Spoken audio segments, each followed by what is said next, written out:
Assalamualaikum warahmatullahi wabarakatuh. Kembali lagi di Jejak Si Rudi, menjejakkan langkah penuh inspirasi. Siang hari ini saya ada di Kroya, stasiun Kroya tepatnya. Jadi kalau mau kemana-mana biasanya kita ke stasiun. Cuman saya nggak mau ke stasiun siang hari ini. Saya mau ke review ke suatu tempat makan yang cukup terkenal, lagi viral di Kroya, namanya Kampung Kuliner Kroya. Kita mau tahu nih sebenarnya di sana ada apa aja. Ya, mau ketemu ownernya juga. Ya, main ngobrol juga sama ownernya biar kita tahu inspirasi apa yang bisa kita dapetin di Kampung Kuliner Kroya. Kita ingin tahu, check it out, kita ke sana.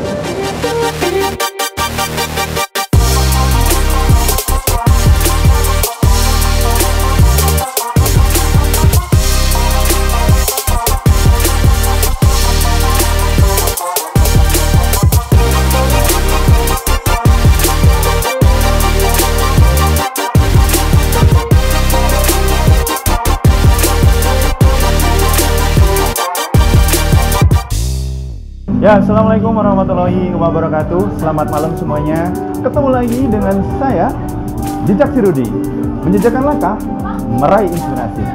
Malam hari ini saya berada di Kampung Kuliner Kroya, sebuah tempat yang enak banget untuk malam minggu seperti ini. Dan nanti kita juga akan ngobrol dengan owner dan juga sama yang lain-lain, menikmati suasana di sini. Mau tahu nih seperti apa? Nanti kita kesana ya. Nanti kita survei juga. Saya pindah dulu deh. Ada yang mau nyanyi? Silakan. Oke, assalamualaikum warahmatullahi wabarakatuh. Selamat malam semuanya. Malam hari ini Jejak Si Rudi hadir di Kampung Kuliner Kroya ya. Suasananya cukup ramai karena ini malam minggu. Dan spesial malam hari ini saya tidak sendiri karena saya ketemu langsung dengan ownernya Kampung Kuliner Kroya. Beliau ini kayaknya udah nggak asing lagi deh untuk wilayah-wilayah Kroya, Cilacap.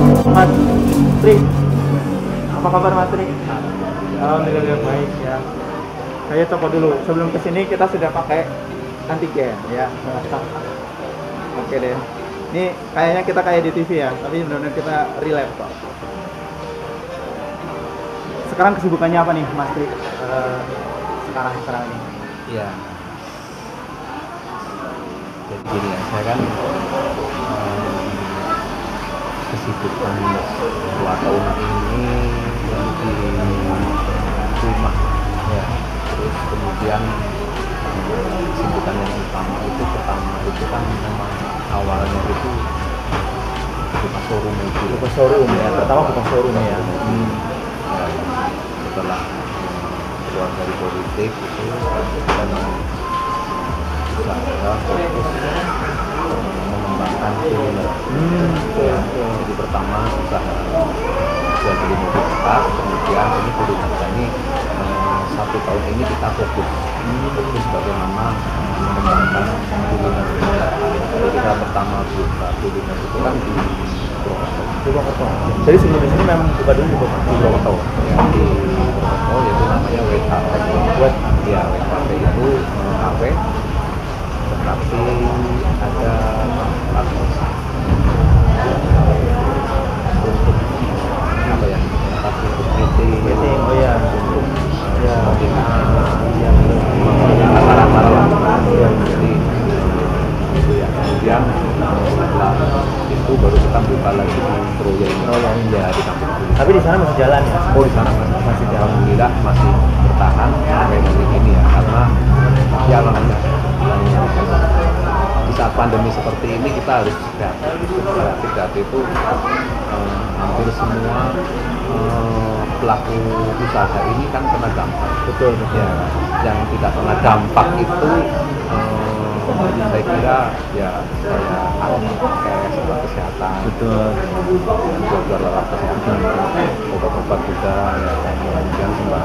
Tetapi kalau rumah makan itu kebanyakan itu kena dampak. Ya, bagaimana kita supaya kita kena dampak ya, kita harus kreatif.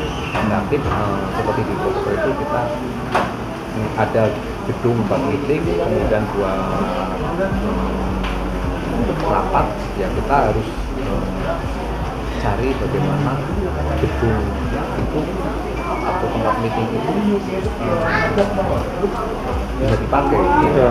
Ya, nah, karena situasi pandemi itu kan kemarin ini awal-awal itu kan untuk nikah maupun acara-acara yang orang itu Belum diperbolehkan. ya. Nah, tapi aslinya sih sudah diperbolehkan. Tapi memang harus ada protokol yang kesehatan ya untuk COVID itu. Dan alhamdulillah kita kerjasama dengan dinas-dinas kemudian dengan perusahaan itu yang di properti itu sih ya bisa jalan. Dan akhirnya ekspansi nih ke Kroya. Ekspansi ke Kroya. Nah, namanya Kampung Kuliner. Namanya Kampung Kuliner. Kenapa sih Mas namanya itu harus Kampung Kuliner? Kayaknya punya filosofi atau arti apa nih kalau Iya. Kampung Kuliner kayak gitu? Saya kira gini ya. Ini kan tadinya itu kita hanya iseng-iseng ya. Di Kroya itu kan cari tempat yang nyaman. Betul. Cari tempat yang waktu nongkrong itu asik itu nggak ada. Ya kebanyakan itu. Iya kebanyakan tuh ada tempat-tempat tapi suasananya mungkin panas lah. Ya pokoknya kurang enak. Iya. Ya kita harus berani gitu. Iya. Ya kita bangun ini kan sebelum corona. Sebelum corona. Tetapi selesainya itu lagi corona. Iya. Jadi bulan April itu awal April itu udah selesai. Iya. Ya kan? Ini bangunan seru ini ya kan. Makanya kita bingung tadi mau buka apa enggak.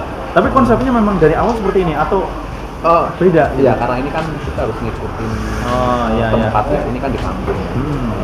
Oh gitu, karena ini di kampung. Iya, kota kecamatan masih ala-ala kampung. Ya. Kampung atas kota lah gitu. Ya, betul. Ya kan, jadi kita harus ngikutin tempatnya. Kita ingin bikin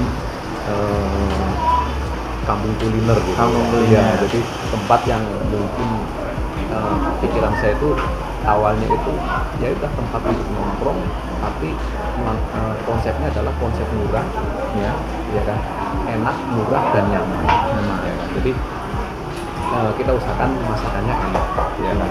Ada menu-menu keluarganya yang ala kampung itu, kemudian ada juga bebek goreng, ayam goreng, dan juga ada kafenya. Jadi kalau di sini ini ya semuanya ada sebetulnya. Semuanya ada. Semua masuk kayak anak muda di kafe bisa, ya kan.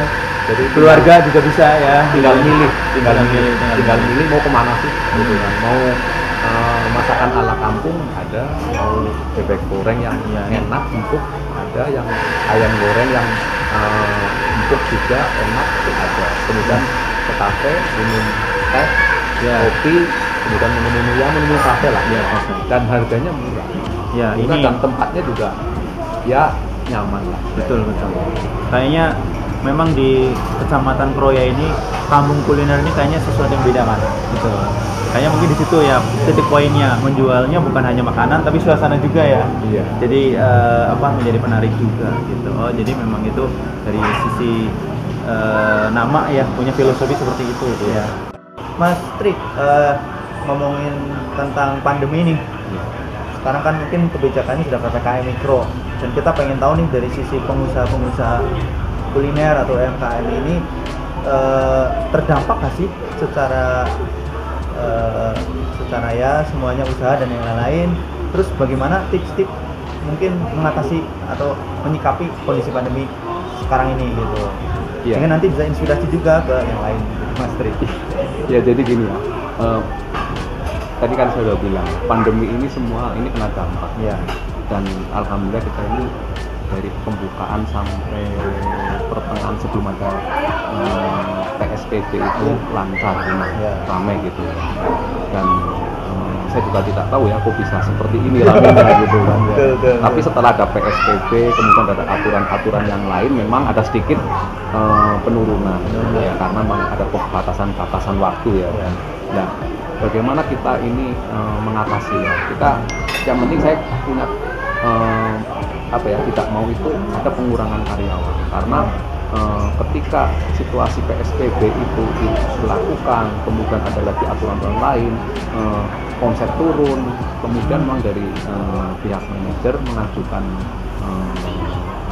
harus mengurangi karyawan karena karyawan kita ini 40 lebih ya. Oh, di sini 40 lebih lumayan. ya kan. Jadi ada sip-sipan gitu kan. Ya kan. Dan yang dikurangin itu harus ada sekitar 8 sampai 10 orang ya kan. Tapi kan ketika saya kumpulin mereka saya tanya kalau mereka di rumah kan mereka bingung kan mau kerja di mana. Nah, akhirnya kan ya kita kasihan lah ya. Kita seperti ini cari kerja juga susah ya. Akhirnya kita memang nggak ada pengurangan, tetapi kita bikin semacam dibagi menjadi 2 kelompok ya kan. Jadi kelompok A dan kelompok B ya kan, dengan sistem karena waktu PSBB itu kan ada pertama itu jam 7 harus tutup Betul. ya kan, kemudian jam 8 lalu jam 9 lah. Kita ada 2 kelompok, kemudian yang kerja hari Senin itu kelompok A, kelompok B nya setengahnya itu libur ya kan. Nanti hari Selasa yang berangkat kelompok B, yang libur kelompok A. Oke, kita pengen nanya-nanya lagi nih tentang kampung kuliner ataupun rencana bisnis Mas Tri di tahun 2021. Kita lanjutin soal pandemi tadi, kira-kira tips menghadapi situasi pandemi untuk para pengusaha-pengusaha ataupun UMKM di luar tadi dari Mas Tri apa nih? Iya, jadi saya katakan ya, jadi ketika kampung kuliner ini menurun, ada aturan dari pemerintah itu ya, PSBB ya, bukan aturan-aturan lain, itu kita harus ya bisa mengatur ya, karena kan pasti di karyawan ya. Ketika turun omset kita bingung posisi karyawan, karena karyawannya ini kampung kuliner itu kan 40 lebih ya. Makanya kita bagi 2. Tadi bagi 2 shift? Iya, 2 shift ya, grup A dan grup B. Kemudian satu hari kerja, grup A hari Senin kerja, kemudian yang B libur. Nanti hari Selasa grup B kerja, grup A-nya libur ya. Karena itu bisa menghemat 1 juta ya kan. Nah, itu karena kita kan nggak mau ada pengurangan, jangan sampai lah, kasihan ya. Kita ngalah lah sebagai pengusaha itu kan kita tidak memikirkan keuntungan melulu ya, tapi bagaimana ada rasa kemanusiaan, apalagi di pandemi ini kan. Kalau memang kita mungkin pengusaha yang bisanya itu untung melulu, pasti wah ini kita sepi karena ada PSBB, mungkin agak sepi baru ngurangin karyawan. Tapi kita kan ada rasa kemanusiaan. Itu yang harus ya. Kemanusiaan itu ya, kalau karyawan di rumah kan mau kerja di mana ya kan, apalagi kalau seperti ini. Jadi memang bingung. Mungkin akhirnya jadi berkah juga ya. Iya, akhirnya ya kita ngurangin mungkin dulu untungnya 10 juta, kemudian dengan seperti ini ya mungkin 5 juta. Yang penting jangan sampai merumahkan karyawan, itu yang penting.